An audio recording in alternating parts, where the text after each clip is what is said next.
Tyler didn't look at me when he said it, just kept his eyes on that bowl of cereal, Cheerios, the plain kind, because that's all I'd bought that week. The milk was making little ripples every time he moved the spoon, but he wasn't eating, just moving it around. Dad, he said, Mom's been taking money. And I'd been married to Jessica for 12 years. Been through the lean times, the hospital bills, her father's funeral. I thought I knew what her voice sounded like when she was lying. Turns out I didn't know a goddamn thing. Well, what do you mean, buddy? I kept it soft. That's what you do with a 10-year-old. But my stomach was already dropping. He looked up. His eyes were older than they should have been. That's the detail I can't shake. My boy's eyes looked like they'd already been through a divorce. He was 10. Your college fund, he said. She's been moving it. I saw the emails. How much? All of it, I think. 127,000. And he said it like he was reading a grocery receipt. She sent it to someone named Marcus. Started 4 months ago. The Cheerios were getting soggy. Tyler finally took a bite. There's more, he said. That's when I knew I wasn't the father I thought I was, because I let my 10-year-old boy keep talking. She's leaving, next Tuesday. There's a flight confirmation. To Costa Rica, her and Marcus. I found the quote that night after Tyler was at my brother Ray's. Took me 40 minutes of going through Jessica's desk before I found it, tucked in a folder labeled Home Repairs 2024, Best Line Roofing, Professional Letterhead, Detailed Breakdown, Tear Off, Felt, Shingles, Flashing, Labor. Total, $8,400. The paper felt expensive. Good weight. I turned it over, then face up again, and held it to the light. That's when I saw it. The phone number was 1 digit too long. Small thing. Easy to miss. I called it anyway. The number you have reached is not in service. I sat there at her desk. The one I'd bought her 3 Christmases ago. Solid oak. Because she said she wanted a nice place to do the bills. And I looked at that fake quote. Thought about how many hours I'd worked to earn $8,400. Thought about the Saturday call I'd taken, crawling around in some banker's attic while Jessica was probably on the phone with Marcus. The desk had a coffee ring on it, left side near the edge. From my mug, probably. I'd sat here with her 100 times, going over the budget, planning Tyler's birthday parties, signing tax returns. Trusting her with everything. I opened the bank statements next. The real ones. Tyler had written a note on a Post-it stuck to the first page. Start here, Dad. Yellow highlighted parts, smart kid, organized. He'd marked every transfer out of the college fund. A 529 plan we'd set up when Tyler was born. Both our names as co-owners. Small amounts at first, $2,000. Then $3,500, then $5,000. Getting bolder. The last one was $18,000 just 3 days ago. She'd had every legal right to access it. That's what made it so perfect. No fraud flags, no alerts. Just a mother moving her son's future into her boyfriend's account, a few thousand at a time. There were other things too. Cash advances on credit cards I didn't know we had. A personal loan from some online lender, 29% interest. My name was on it. She'd forged my signature, probably. I'd never seen the paperwork. The total damage, best I could figure, was close to $160,000. I should have been angry. Should have been throwing things. But I wasn't. I was just tired. That bone-deep tired you get after working a 16-hour day in August. The house was quiet. Tyler's room, empty. Jessica, still not home. She'd texted 2 hours ago saying she was having dinner with her sister. Sure. Her sister, who lived in Costa Rica and went by Marcus. I found myself staring at our wedding photo on the shelf above the desk. Both of us, young, stupid, happy. Her in that dress her mother had altered 3 times. Me in the rented tux that was too tight in the shoulders. We looked like we believed in something. Here's what nobody tells you about betrayal. It's not the big moment that breaks you. It's the small stuff. It's realizing that every time she kissed you goodbye, she was probably thinking about him. It's knowing that when she said I love you before bed, she was already planning which lies to tell tomorrow. I put the wedding photo face down. Outside, headlights swept across the living room window. Jessica's car in the driveway. I left everything on the desk exactly where I'd found it. Stood up. My knees cracked. I was 43 years old and my knees cracked like an old man's. Jessica used to tease me about it. The front door opened. Andrew, you still up? I walked out to meet her. She was carrying 2 bags of groceries, Target bags. She set them on the counter and started unpacking. Sorry I'm late, she said. You know how my sister gets. We just kept talking. I watched her put away milk, bread, a box of Tyler's favorite cookies, the chocolate chip ones with the soft centers. Still playing mother. How is she? I asked. Oh, same drama, different day. She laughed. Not her real laugh. The one she used when she was lying. I'd heard that laugh a lot lately. I just hadn't known what it meant. Her phone was on the counter, face down.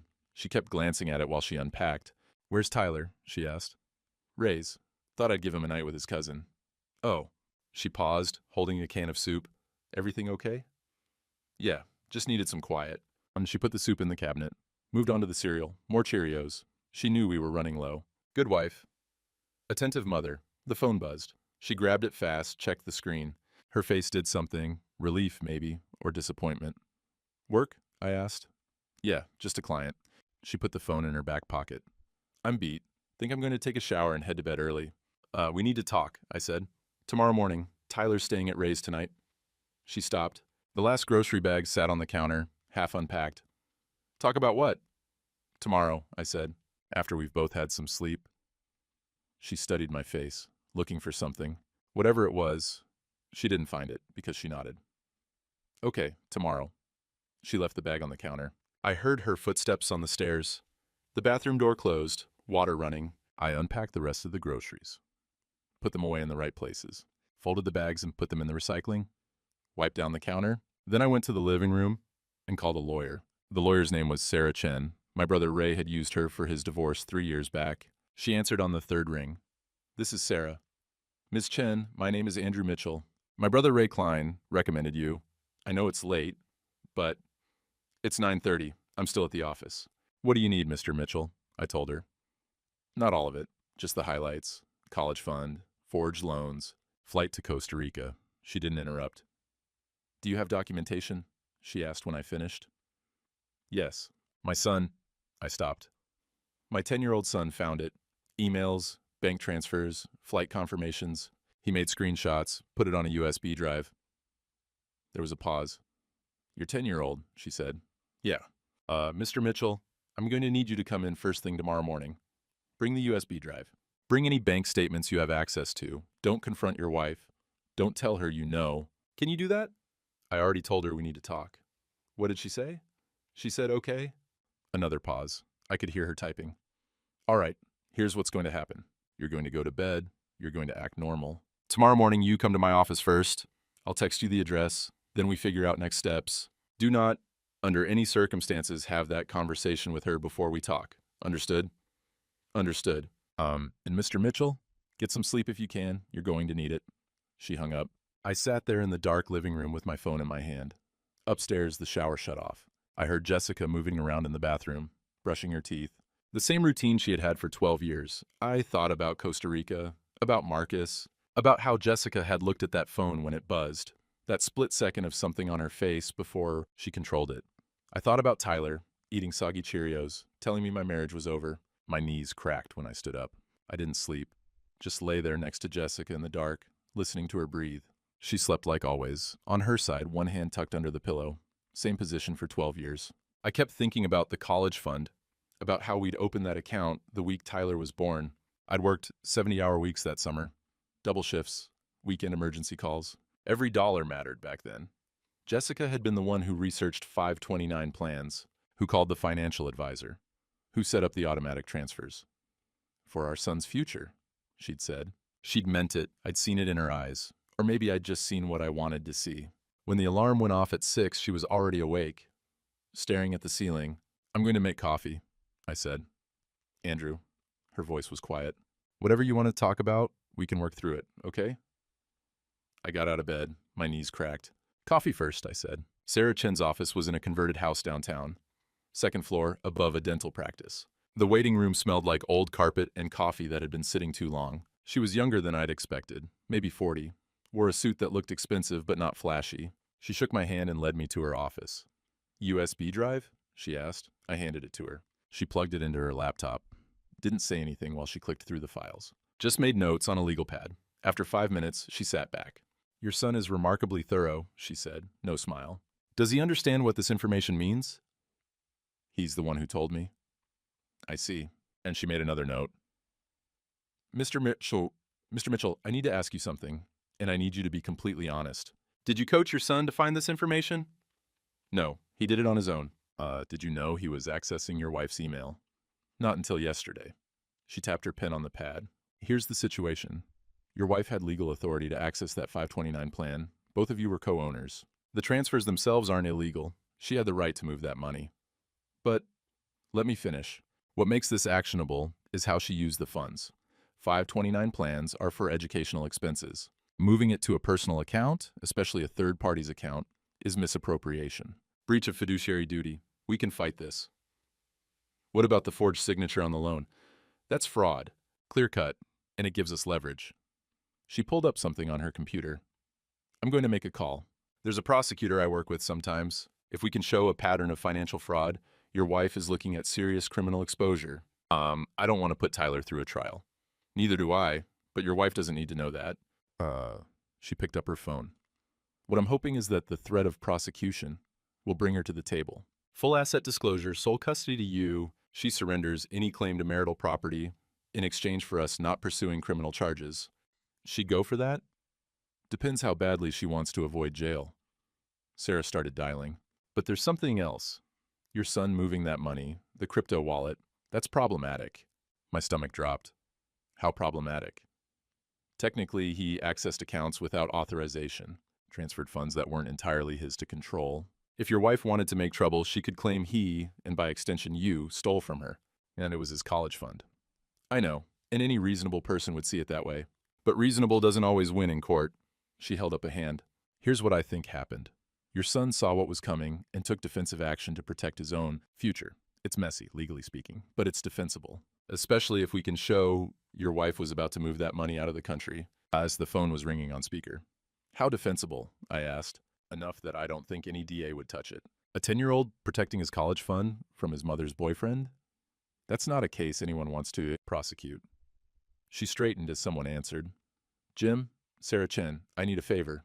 I left her office an hour later with a plan. Sarah would reach out to the bank, flag the suspicious transfers. She'd contact the prosecutor's office about the loan fraud, and she'd draft divorce papers with sole custody to me. Don't go home yet, she'd said. Give me until end of day. I want to have as much ammunition as possible before you talk to her. And so I drove, just circled the neighborhood, past the elementary school where Tyler had started kindergarten, the park where we'd taught him to ride a bike, the grocery store where Jessica and I used to shop together on Sunday mornings. Normal life? Ordinary life. All of it built on something I hadn't seen crumbling. My phone rang around 3. Sarah. The bank flagged the account, she said. They're opening a fraud investigation. And I got a call back from the prosecutor's office. They're interested. Interested how? Interested enough that your wife is going to have a very uncomfortable conversation with a fraud investigator. Probably tomorrow. And Andrew? The bank told her not to leave the state. I pulled over, sat there in the parking lot of a 7-Eleven. What does that mean? I asked. It means her flight to Costa Rica isn't happening. It means she's trapped. And it means when you go home tonight, she's going to know something is very, very wrong. Jessica's car was in the driveway when I got home. I sat in my truck for a minute, looking at the house. 15 years of mortgage payments. New roof 5 years ago, a real one, not the fake quote she'd shown me. Fresh paint last summer. Our house, our home. The place where we'd brought Tyler when he was born. Where we'd celebrated birthdays and Christmases and promotions, all of it about to come apart. I went inside. She was in the kitchen, pacing, her phone in her hand. She looked up when I walked in. Her face was wrong, pale, eyes red. The bank called, she said. Okay. Yeah, they're investigating the college fund. They asked me about... She stopped, looked at me, really looked at me. You did this. I set my keys on the counter. We need to talk, I said. You went through my emails. Her voice was shaking, not scared, angry. You had no right. I didn't, I said. Tyler did. That stopped her. What? Tyler found your emails, the bank transfers, the flight confirmation, all of it. He's the one who told me. She sat down, just dropped into a kitchen chair like her legs gave out. He's 10 years old, she whispered. Old enough to use a computer, old enough to see his college fund disappearing, old enough to know what it meant when you were on the phone at midnight, laughing. She stopped, started again. Where is he? Ray's. He's staying there until this is sorted out. Andrew, you have to understand. Understand what? That you've been stealing from our son for 4 months? That you were going to leave next Tuesday? That you forged my signature on a loan I didn't even know existed? Her phone buzzed. She looked at it, turned it face down on the table. Was that Marcus? I asked. She didn't answer. Doesn't matter, I said. I talked to a lawyer today. She's very good. She's also already talked to the prosecutor's office about the loan fraud. And the bank's fraud department has flagged every transfer you made. I had a right to access that account. You had a right to access it for Tyler's education, not to fund your new life in Costa Rica. How did... She stopped, looked at me like she was seeing me for the first time. You're not yelling? No. Why aren't you yelling? I pulled out a chair, sat down across from her. My knees cracked. Because I've been up for 36 hours, I said. Because I'm tired, Jess. I'm so goddamn tired. And yelling won't get Tyler's college fund back. Her phone buzzed again. This time she picked it up. Read something. Her face went even paler. What? I asked. Marcus. Her voice was barely there. He says, she set the phone down. He says this is too complicated. He's out. I should have felt something. Satisfaction, maybe, but I just felt empty. The bank told you not to leave the state, I said. She nodded. My lawyer wants to meet with you and your attorney, tomorrow, if possible. She's going to propose a settlement. What kind of settlement? Sole custody of Tyler to me. You surrender any claim to marital assets, the house, my retirement, everything. In exchange, I don't push for criminal prosecution on the loan fraud. And if I say no, then we go to court, the prosecutor files charges, the bank investigation continues, and you explain to a judge why you stole your son's college fund to run away with your boyfriend. She was crying now, quiet, no sound, just tears running down her face. I didn't mean for it to go this far, she said. How far did you mean for it to go? She didn't answer. You need to get a lawyer, I said. A real one. Sarah sent over her contact information. She'll be expecting a call tomorrow. I stood up, walked to the stairs. Andrew. Her voice stopped me. Can I see Tyler, just to explain? No. He's my son. He's the kid you were going to leave behind. He's the kid who had to protect his own future because his mother wouldn't. So no, you don't get to explain. Not yet. I went upstairs, packed a bag. When I came back down, she was still sitting at the kitchen table, phone in her hand, staring at nothing. I'll be at Ray's, I said. Your lawyer can reach mine. I loved you, she said. I did. At the beginning. I stopped at the door. I know, I said. That's the worst part. Tyler was in Ray's basement when I got there, playing video games with his cousin. He looked up when I came down the stairs. Dad? Hey, buddy. He paused the game. Did you talk to her? Yeah. What did she say? I sat down on the couch. Ray's basement smelled like old carpet and the cedar air freshener he bought in bulk. Same smell from when we were kids. She said she didn't mean for it to go this far, I told him. Tyler thought about that. What did that mean? I don't know. He unpaused the game. Started playing again, didn't look at me. Tyler. Yeah? You did the right thing, telling me. All of it. You did the right thing. He died in the game, respawned, kept playing. I know, he said. I just wish I didn't have to. Ray appeared at the top of the stairs. Andrew, you staying? If that's okay. Guest room's made up. You want dinner? I looked at Tyler. Still playing, shoulders tight. Yeah, I said. That'd be good. Sarah called the next morning. I took it outside on Ray's porch. Jessica's lawyer called, she said. She's ready to talk settlement. That was fast. Marcus dumped her. She's got no flight, no boyfriend, a fraud investigation, and potential criminal charges. She knows she's trapped. I heard papers rustling. They're proposing a counteroffer. She keeps the house, you keep custody. No, I told them that. She forfeits all marital assets or this goes to court. They're going to call back this afternoon. What about Tyler? I asked. The crypto thing. Prosecutor isn't interested. I explained the situation. 10-year-old protecting his own college fund. They laughed. Said if they tried to prosecute that, they'd get crucified in the press. Something loosened in my chest. Something I hadn't realized I'd been holding. So he's clear? He's clear. Smart kid, by the way. The way he documented everything, most adults don't have that kind of forethought. Yeah, I said. He's smart. Too smart. Smart enough to see what was coming before his own father did. I'll call you when I hear back, Sarah said. But Andrew, start thinking about what comes next. This settlement happens, Tyler's going to have questions. About his mom, about why she did it. You need to be ready for that. I know. Do you, because in my experience, the hardest part isn't the divorce. It's explaining to your kid why their other parent chose to leave. She hung up. I sat there on Ray's porch in the November cold. The neighbor's dog was barking. Somebody down the street was raking leaves. Normal sounds, normal life. Tyler came outside, stood next to me. She's going to give up everything, isn't she? He said. Looks like it. Ought to stay out of jail. Yeah. He sat down on the step, pulled his knees up. He was wearing the same hoodie he'd had on 2 days ago when he told me about the college fund. Navy blue. There was a stain on the sleeve from where he'd spilled juice last week. Do you think she ever really wanted to be a mom? He asked. Jesus Christ. 10 years old and already asking questions I couldn't answer. I think she wanted to, I said. At first, I think things got complicated. That's not an answer. I know. We sat there. The dog stopped barking. The rake scraped against pavement. I moved the money back, Tyler said. Last night. From the crypto wallet to a new account. I made you the only custodian this time, so she can't touch it. Tyler. I know, I probably should have asked first, but I couldn't sleep. Kept thinking about, what if something happened to the wallet? What if I lost the password? So I moved it. It's safe now. 10 years old, making financial decisions in the middle of the night, protecting what was his because no one else would. Thank you, I said. He looked at me. For what? For being smarter than me. That's not, it is. You saw it coming. You prepared. You saved what you could. I was just working, thinking everything was fine. You were working to take care of us. Yeah, well, a lot of good that did. He leaned against my shoulder, small for his age, still my kid. We're going to be okay, Dad, he said. Right? Yeah, I said. We're going to be okay. I didn't know if I believed it, but I said it anyway. Sarah called back that afternoon. Jessica's lawyer had agreed to the terms. Full settlement. Sole custody to me. Jessica surrendered all claims to marital property in exchange for the prosecutor's office agreeing to conditional declination on the fraud charges. What does that mean? I asked. It means she enters a plea in abeyance. No jail time if she complies with the settlement terms for 3 years. One violation and the charges get filed. She'll have it on her record, but she won't be convicted unless she screws up. And Tyler.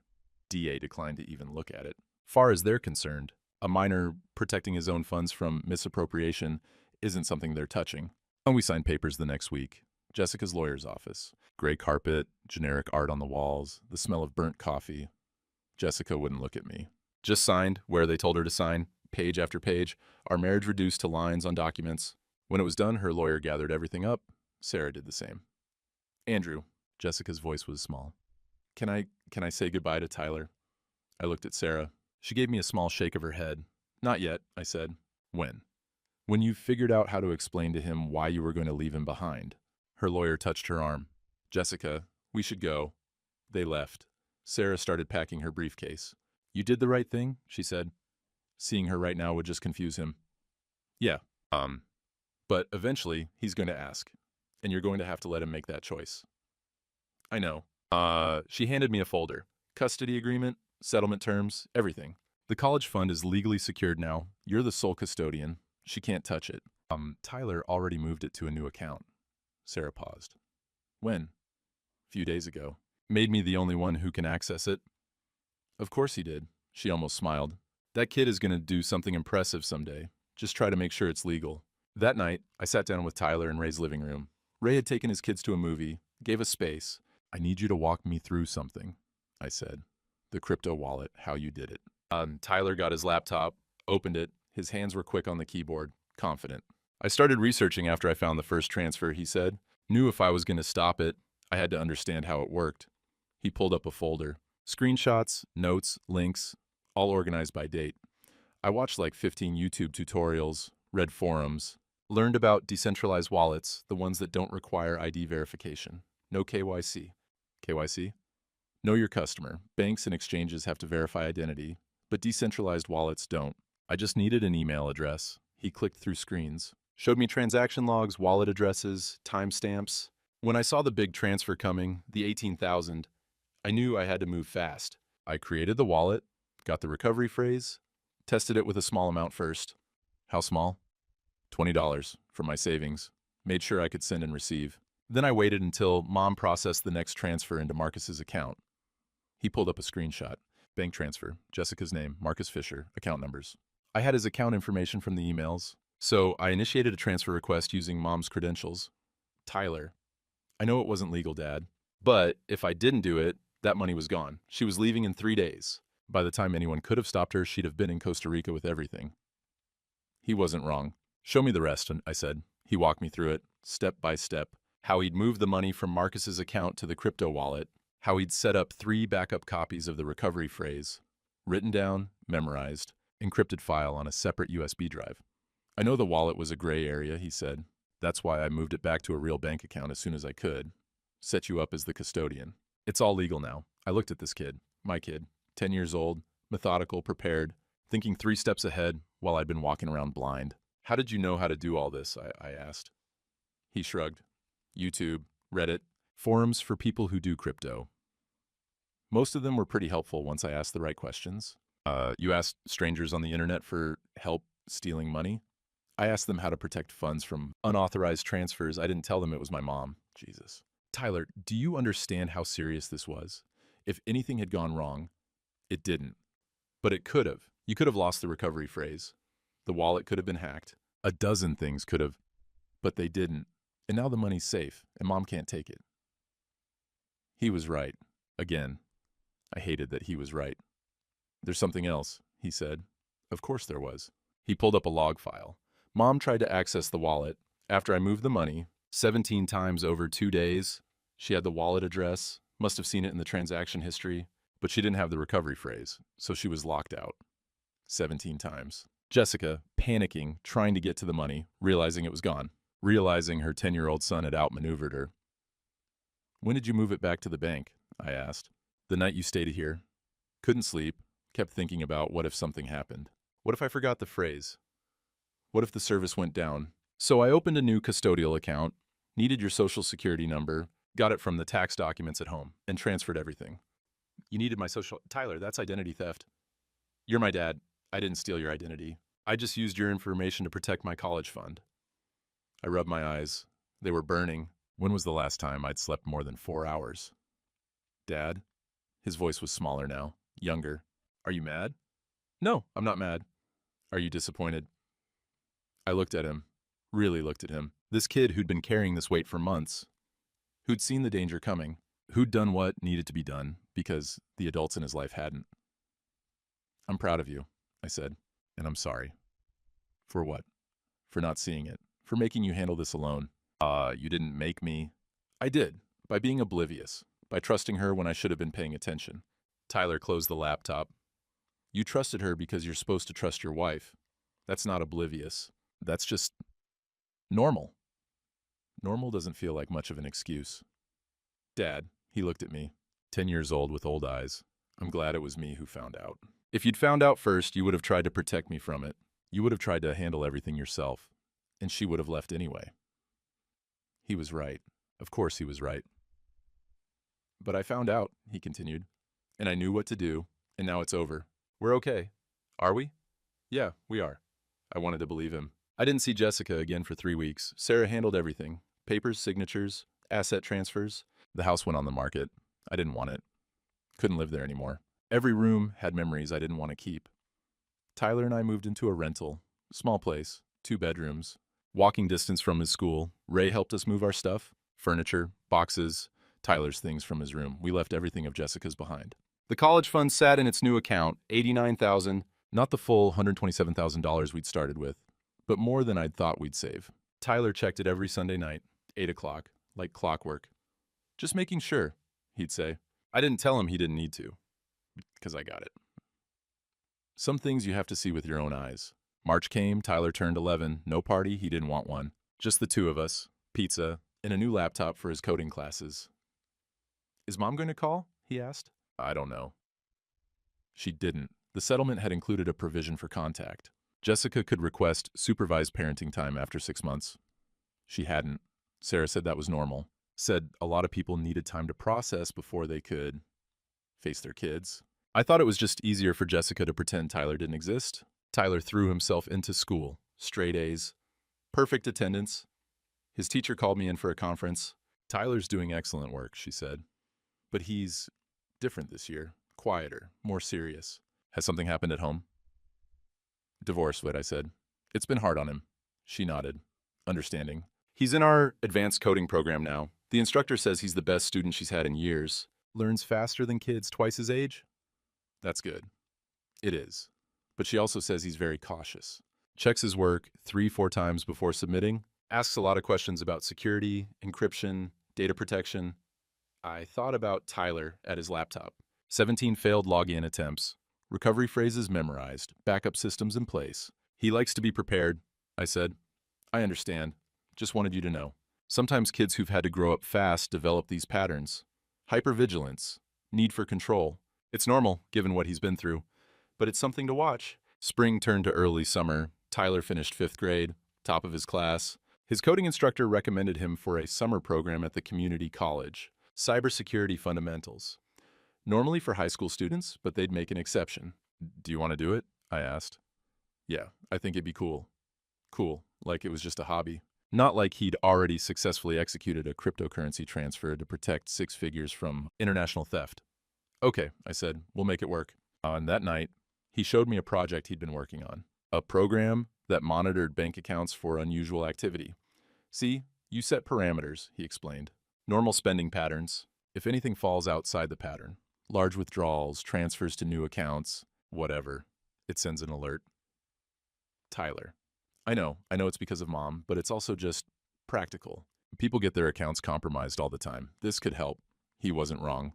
But it still hurt to see. It's really good, I said. He saved the file, closed his laptop. Dad, can I ask you something? Yeah.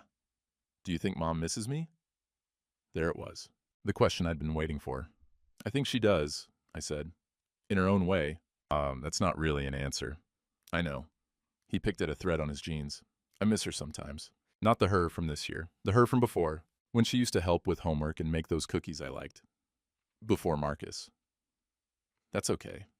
Is it? To miss someone who is going to leave me? Jesus Christ. 11 years old. Yeah, I said.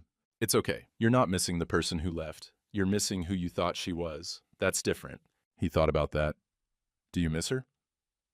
Sometimes. Not as much as I thought I would. Why not? Because I'm too busy being grateful for what I still have. He looked at me. Me? You. The letter came in late May. Tyler brought it in from the mailbox. Law office return address. It's from Mom's lawyer, he said. I opened it, read it twice. Jessica was requesting supervised parenting time. 2 hours, neutral location, court-approved supervisor present. What do you want to do? I asked Tyler. I don't know. You don't have to see her if you're not ready. Would it hurt her if I said no? Maybe, but that's not your responsibility. He took the letter, read it himself. 2 hours, he said. Yeah. Someone else would be there? The whole time? The whole time. What would we even talk about? I don't know. Whatever you want, or nothing. You'd be in control. Yeet. He folded the letter, handed it back. Okay, he said, I'll see her. You sure? No, but I want to anyway. I have questions. Of course he did. I called Sarah that afternoon. Tyler wants to do the visit, I said. You're sure? He's sure. Says he has questions. Of course he does. She paused. Andrew, I need to prepare you for something. Jessica's lawyer says she's been in therapy, says she's doing better, working on herself. Good for her. She's going to want to explain, to apologize, to make Tyler understand why she did what she did. And Tyler doesn't owe her understanding or forgiveness. He can listen if he wants, but he doesn't have to give her anything. I know. Do you? Because in my experience, parents want their kids to have closure, want them to move on, and sometimes that pressure to forgive comes from the parent who stayed, not the one who left. I sat down. My knees cracked. I won't pressure him, I said. Good. Because whatever happens in that room, Tyler needs to know you've got his back, even if he chooses to have a relationship with her eventually, even if he doesn't. Your job is to support him, not to manage the outcome. When's the visit? I'll set it up for next week. Thursday afternoon, I'll send you the details. She hung up. I found Tyler in his room, at his laptop, as usual, working on code. It's set, I said. Next Thursday. He didn't look up, just kept typing. Okay. You can change your mind anytime? I know. He saved his work, turned to face me. Dad, what if she's different? What if she really has changed? Then that's good. It doesn't change what happened, but it's still good. And what if she hasn't? Then you'll know.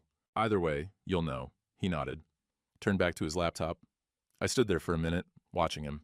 This kid who'd saved us, who'd been smarter and braver than he should have had to be. Tyler. Yeah? Whatever she says, whatever you feel after, it's all okay. You don't have to decide anything right away. You don't have to forgive her or hate her or anything. You can just be, okay? He was quiet for a long time. Okay, he said finally. I left him to his code. The supervised visit was scheduled at a family services center, neutral ground, beige walls, comfortable chairs that had seen better days, a table with a box of tissues. The supervisor was a woman named Linda, maybe 50, kind eyes. She explained the rules to Tyler before Jessica arrived. Your mom can talk to you, you can talk to her, But if at any point you're uncomfortable, you tell me and we stop. This is your time. You're in control. Understand? Tyler nodded. Do you have questions before she gets here? No. Okay. I'll be right there the whole time. Your dad will be in the waiting room. We'll come get him when time's up. I squeezed Tyler's shoulder. You've got this. I know. But he looks small in that chair. 11 years old, waiting to see the mother who'd chosen to leave him. I sat in the waiting room for what felt like hours. It was 30 minutes. Sarah had given me some documents to review, settlement follow-up, asset transfer confirmations. I couldn't focus on any of it. Ray called. How's he doing? He asked. He's in there now. No, and you're losing your mind. Pretty much. He's a tough kid. He'll be fine. Yeah. Andrew, he'll be fine. I wanted to believe him. When the door opened, Tyler came out first. His face was unreadable. Jessica followed. She looked thinner, older. Her eyes found mine for a second, then looked away. Linda walked them both out. Tyler did very well, she said to me. Very mature. Tyler didn't say anything, just stood next to me. Jessica's lawyer was waiting by the exit. She touched Jessica's arm. They left together. You want to tell me about it? I asked Tyler in the car. Not yet. Okay. We drove in silence. He stared out the window. When we got home, he went straight to his room. I heard his laptop boot up, checked his bank account probably, making sure nothing had changed. He came out an hour later, found me in the kitchen. She apologized, he said. Okay. Said she made terrible choices, said she was selfish, said she understands if I never forgive her. What did you say? I asked her why she did it. What did she say? Tyler sat down at the table. Same table where he'd told me about the college fund. Seemed like a lifetime ago. It had been 7 months. She said she felt trapped, like her life had become this thing she didn't choose, wife, mother, boring. She said Marcus made her feel alive again. I didn't say anything. I asked her if I made her feel trapped. Tyler continued. If being my mom was part of what she wanted to escape from? Jesus. 11 years old, asking the questions I couldn't. She cried, he said. Said no. Said I was the best thing she ever did. Said leaving me was the worst mistake of her life. And do you believe her? He thought about it. I believe she believes it now. I don't know if I believe it was a mistake she wouldn't make again. Too smart. Way too goddamn smart. She asked if we could have regular visits, he said. If I'd be willing to see her again. Build toward unsupervised time eventually. What did you tell her? I said I'd think about it. He looked at me. Is that okay? It's your choice. But what do you think I should do? I sat down across from him. I think you should do whatever feels right for you. If you want to see her, we'll make it work. If you don't, that's okay too. And if you change your mind in either direction, that's also okay. You wouldn't be mad if I wanted to see her. No, she's your mom. That doesn't just go away. But I know what she did, but that's between me and her. Your relationship with her is separate. You get to decide what that looks like. He was quiet for a minute. I told her I'd do one more visit next month, he said, to see how it goes. But I also told her I needed her to understand something. What? That I'm not the same kid I was before. That what she did changed me. That I'm glad I found out because it taught me to protect myself. But that I shouldn't have had to learn that from my own mother. My throat was tight. What did she say? I asked. She said she understood.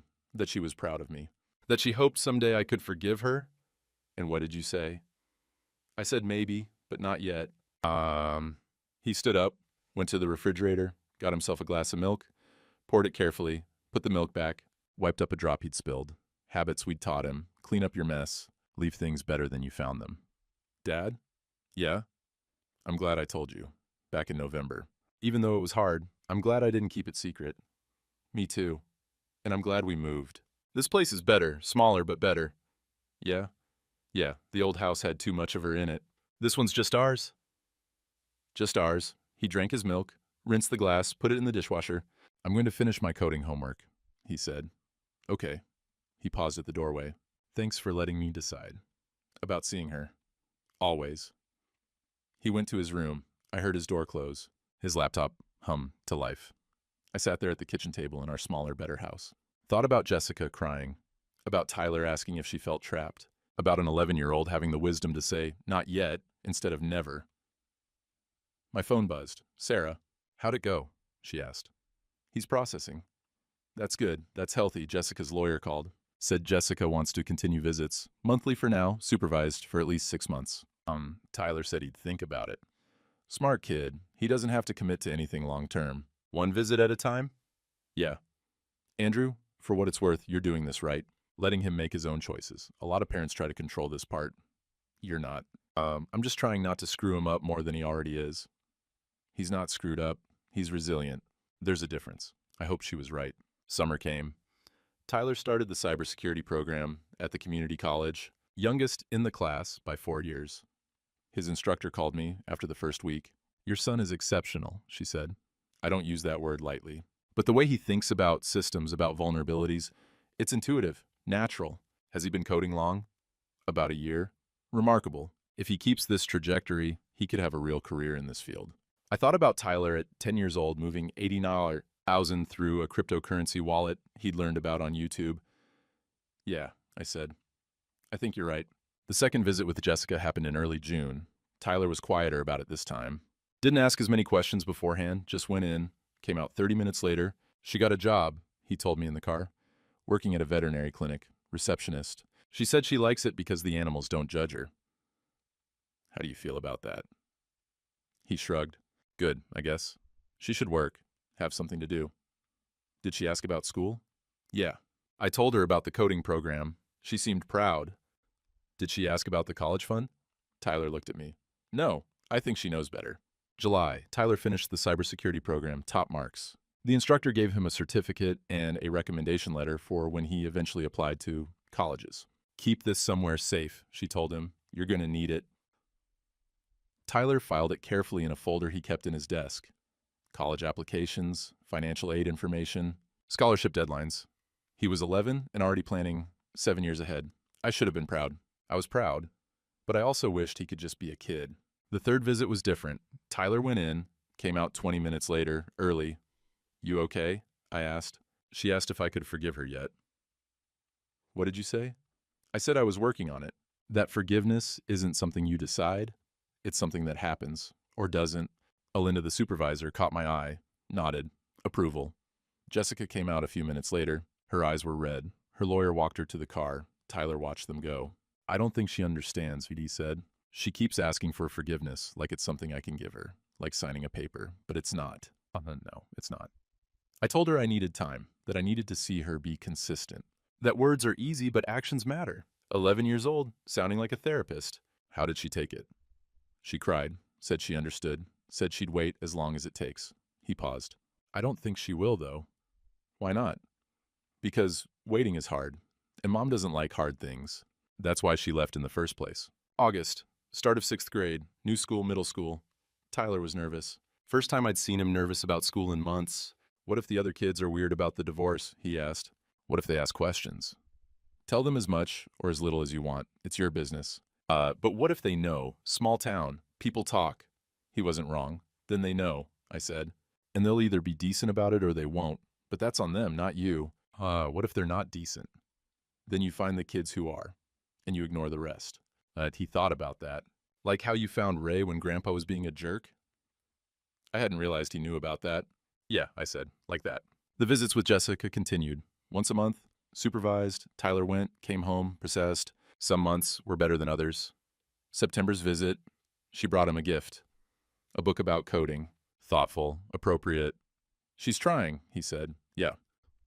Does that matter, that she's trying? It matters. It doesn't fix everything, but it matters. October's visit, she forgot to show up. Called 2 hours late, apologizing, said she'd mixed up the time. Tyler didn't say much, just added it to whatever mental ledger he was keeping. November, 1 year since he'd told me at the kitchen table, since everything had fallen apart. Do you ever regret telling me? I asked him. No. Why? Because it changed everything. Your whole life got turned upside down. It was already turning, he said. I just controlled how it happened. December, Jessica asked if she could take Tyler for a few hours. Unsupervised. Coffee shop, then maybe a walk. Linda thought he was ready. Sarah thought it was reasonable. The therapist Tyler had been seeing since spring said it was his choice. I asked Tyler. I want to, he said. But I'm scared. Of what? That she'll leave again. That I'll start to trust her and she'll just disappear. That's possible. So I shouldn't do it? I didn't say that. I said it's possible. But so is the possibility that she shows up, that she's consistent, that she earns your trust back. Which one do you think will happen? I thought about Jessica, the woman I'd married, The woman who'd left. The woman who'd been going to therapy, working at the vet clinic, showing up to supervised visits. I don't know, I said. I want to believe she'll show up, but I don't know. That's honest, at least. It's all I've got. He thought about it for 3 days. Then he told Linda he'd try one unsupervised visit. 2 hours, he said, at the coffee shop near the library, public place, and if she's even 5 minutes late, I'm leaving. The morning of the visit, Tyler checked his watch 6 times, changed his shirt twice, combed his hair. You don't have to go, I reminded him. I want to. Okay.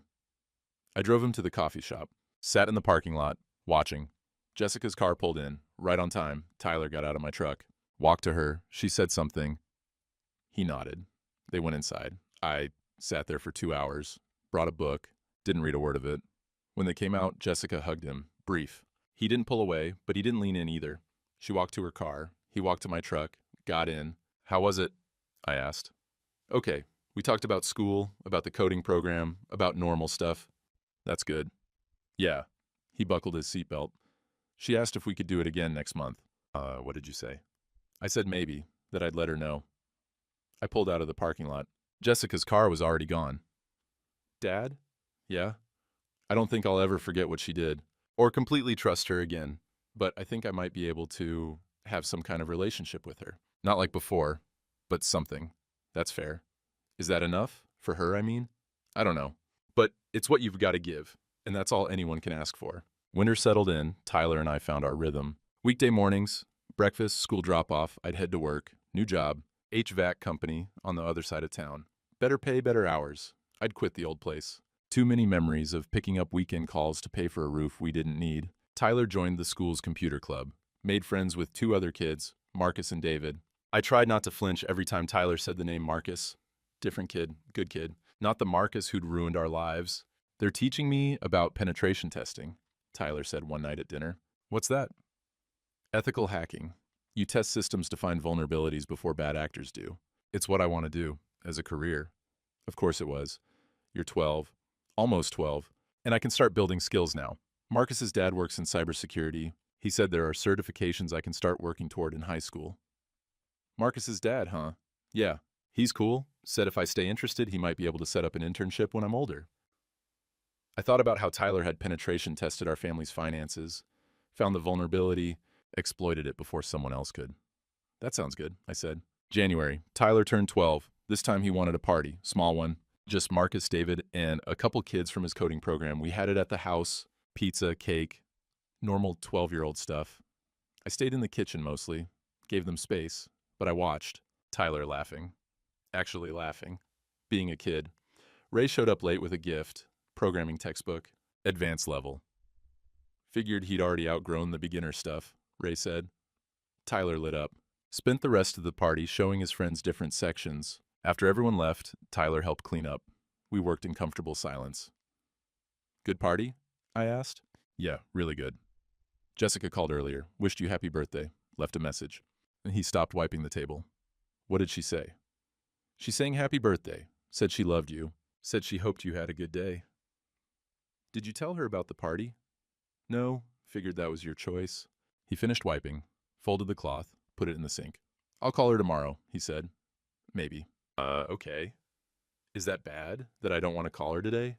No, it's your birthday. You get to decide how you spend it. He nodded, went to his room. I heard him later, on the phone, talking to someone. Couldn't hear the words, but the tone was light. His friends, probably, not Jessica. Spring came around again. Tyler's second visit to the community college program. They'd invited him back. Advanced track this time. His instructor pulled me aside after the first session. He's doing graduate level work, she said. I'm not exaggerating.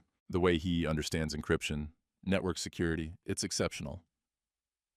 He's had practice, I said. She gave me a look. I don't need details. But whatever he's been through, he's channeled it into something productive. That's rare. April. Jessica requested another unsupervised visit. Tyler agreed. This time they went to lunch, a restaurant he chose. He came home 2 hours later. How was it? I asked. Fine. We talked about her therapy, about what she's learning, about why she made the choices she made, and she's taking responsibility, I think. She didn't make excuses. Didn't blame Dad or Marcus or anyone else. Just said she was selfish and scared and weak. How did that feel to hear? Weird. Better than excuses, I guess. but weird. He went to his room, checked his bank account. He still did it every Sunday, but he'd added Wednesday checks too, after every visit with Jessica, just to be sure. May, end of 6th grade. Tyler brought home straight A's again. Honor roll, perfect attendance. His teacher wrote a note on his report card. Tyler is an outstanding student. His maturity and work ethic are beyond his years, because he'd had to grow up at 10. I'm proud of you, I said. Thanks. I mean it. You've been through hell, and you're still showing up. Still working hard, that takes strength. He shrugged, uncomfortable with the praise. It's just school, Dad. It's not just school. It's you deciding that what happened to you won't define what you do next. That's huge. He was quiet. Tyler. Yeah. You know you can stop checking the bank account, right? It's safe. She can't touch it. I know. But you still check. Habit, I guess. Or control. He looked at me. Maybe. Is that bad? No, but maybe we could work on it. Together. The therapist said what I know what she said. That I'm hypervigilant. That I use checking behaviors to manage anxiety. We talk about it. And I'm working on it, but I'm not ready to stop yet. Fair enough. June, another letter. Jessica's lawyer. Tyler opened it this time. Read it himself. She wants monthly visits to continue, he said, unsupervised. She's asking if I'd consider spending a weekend with her eventually. Not now, but eventually. Now, what do you think? I think eventually is a long time away. That's not an answer. I think I'm not ready. I think maybe I'll never be ready for a weekend. But maybe I'm okay with the monthly coffee, for now. That's fair. He put the letter on the table. Can we tell her that I'm okay with monthly visits but nothing more right now? We can tell her anything you want. July. Tyler, at the community college program again, I picked him up after his last session. He was carrying his certificate, highest marks in the class. Instructor wants me to apply for a scholarship, he said in the car. There's a program for gifted students in STEM, full ride to a summer camp next year, advanced cybersecurity training. That's amazing. I'd be gone for 6 weeks, out of state. Okay. You'd be okay with that, me being gone? Tyler, you're 12. By next summer, you'll be 13. 6 weeks at a summer program sounds incredible? But what about what? I don't know, you. The house. What if something happens and I'm not here? There it was, the real fear. Not that he'd miss home, that he was needed, that his absence would cause collapse. Nothing's gonna happen, I said. And even if it did, I'd figure it out. That's my job, not yours.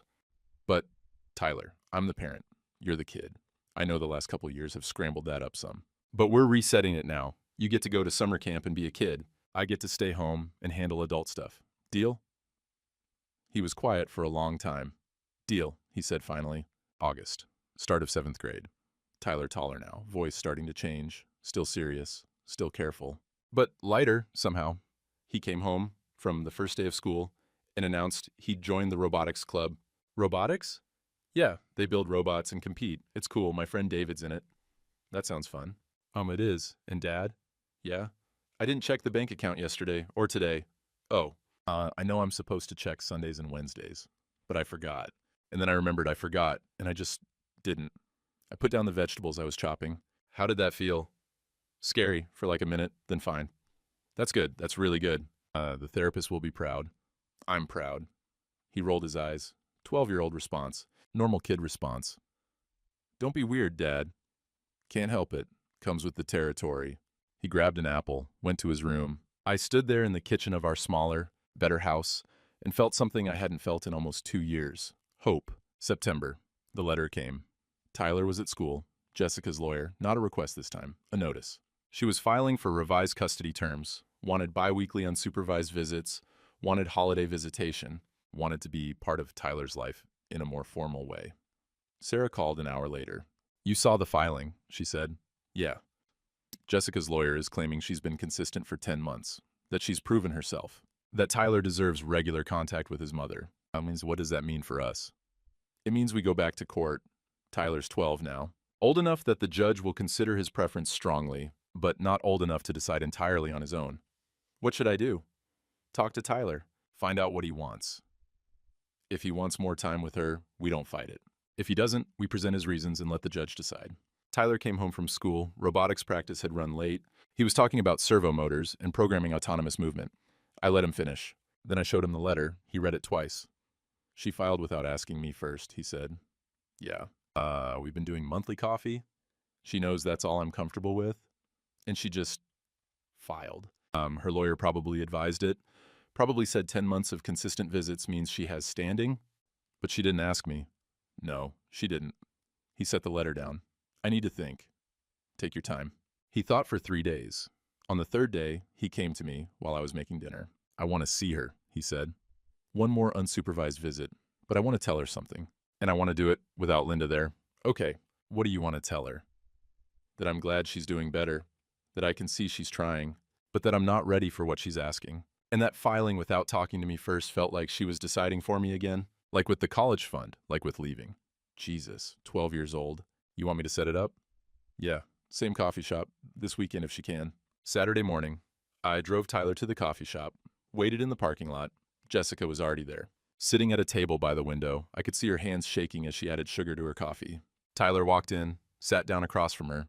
I couldn't hear what they were saying, but I could see. Tyler talking, calm, measured, Jessica listening, then responding.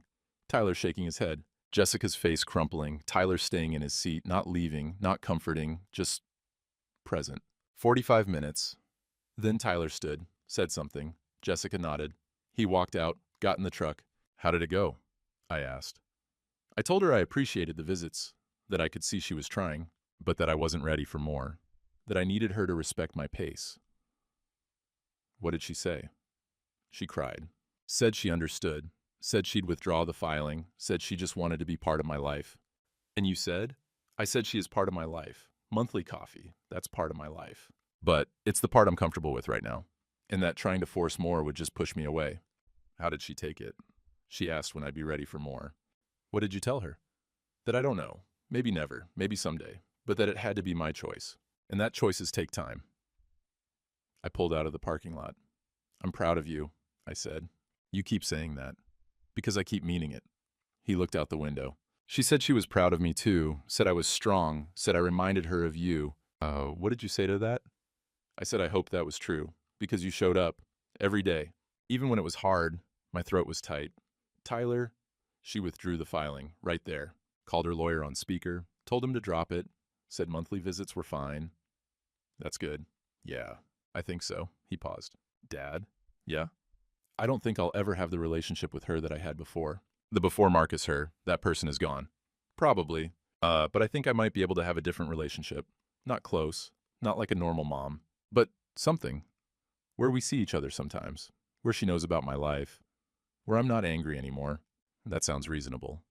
Is it enough? For her? Tyler, it's enough for you. That's all that matters. We stopped for lunch on the way home. Burgers. Tyler got a milkshake. Chocolate, his favorite. The robotics competition is next month, he said. Our team made it to regionals. That's great. Would you come? Watch? Of course. Mom asked if she could come too, to the next competition. If we make it past regionals. What did you tell her? I said maybe, that I'd think about it. And are you? Thinking about it. Yeah, I think it might be okay, her being there. Watching me do something I'm good at, something that has nothing to do with what happened. That sounds healthy. The therapist would say the same thing. Smart therapist. He smiled. Small, but real. We finished lunch, drove home. Tyler went to his room, worked on his robot.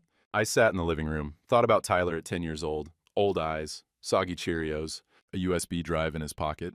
Thought about Tyler at 12, still serious, still careful, but building robots with friends, going to summer programs, setting boundaries with his mother. Not fixed, not healed, but better, and maybe that was enough. October. The leaves turned. Tyler's robotics team made it to regionals, then to state. Jessica came to the state competition, sat 3 rows behind us, cheered when Tyler's team won 3rd place. After, she congratulated him. Brief, appropriate, then she left. That was okay, Tyler said on the drive home. Her being there. Yeah? Yeah, it felt normal, like how other kids' parents show up to stuff. Good. November, 2 years since the kitchen table. Since everything fell apart, Tyler didn't mention it, neither did I. But that night, after dinner, he asked if we could look at colleges. You're 12, I said. I know, but I want to start planning. Want to know what I'm working toward. And so we sat at the kitchen table, different house, different life, and looked at computer science programs. MIT, Stanford, Carnegie Mellon. These are expensive, he said. You've got a college fund. Yeah, $89,000. That won't cover 4 years at MIT. So we'll figure out the rest. Scholarships, maybe student loans, We'll make it work. You'd do that. Help me with loans. Tyler, of course. He pulled up a financial aid calculator, started entering numbers. If I maintain my GPA, he said, and if I get some certifications, and if I do well on the SATs, that's a lot of ifs. I like plans. I've noticed. He grinned, kept calculating. I watched him, this kid who'd saved us, who'd grown up too fast but was finding his way back to being 12, who checked bank accounts less often, who built robots, who had friends, who was planning a future he almost lost. Dad? Yeah? Thanks. For what? For letting me figure out the mom thing on my own, for not making me choose, for just being here. That's my job. Yeah, well, you're good at it. He went back to his college research. Outside, the neighbor's dog barked. Somebody down the street was raking leaves. Normal sounds, normal life. Our life, just ours. The November air was cold enough that we'd started running the heat at night. Tyler complained about the gas bill. He'd started tracking our expenses. Just to practice, he said. But I knew it was more than that. Some habits die hard. We can afford it, I told him. I promise. And he nodded, kept entering numbers into his spreadsheet. My phone buzzed. Sarah, just checking in, she said when I answered. How's Tyler doing? Good. Looking at colleges. And he's 12. I know, but he likes to plan. She laughed. Of course he does. Andrew, I wanted to let you know, Jessica's lawyer contacted me. She wants to formalize the monthly visits. Put them in the custody agreement officially. No change to frequency, just documentation. What did you tell him? That I'd talk to you. And Tyler. I looked at Tyler, head down, focused on his laptop. I'll ask him, I said. Let me know. But Andrew, you did good. Both of you. This whole thing could have gone a lot worse. Yeah. We hung up. Tyler. Jessica wants to make the monthly visits official. Put them in the custody paperwork? Would that be okay with you? He looked up, thought about it. Yeah, he said. That's okay. Makes sense to have it written down. You're sure? Dad, it's just coffee once a month. I can handle it. Just coffee once a month. With the mother who tried to leave him behind. The mother who was trying to earn her way back. The mother he might never fully trust again, but was willing to see once a month anyway. 12 years old, and already understanding what most adults never learn. That forgiveness isn't all or nothing. That you can hold space for someone without letting them all the way back in. That healing doesn't mean forgetting. Okay, I said. I'll tell Sarah. And he went back to his college research. I sat there with my coffee, watching the steam rise.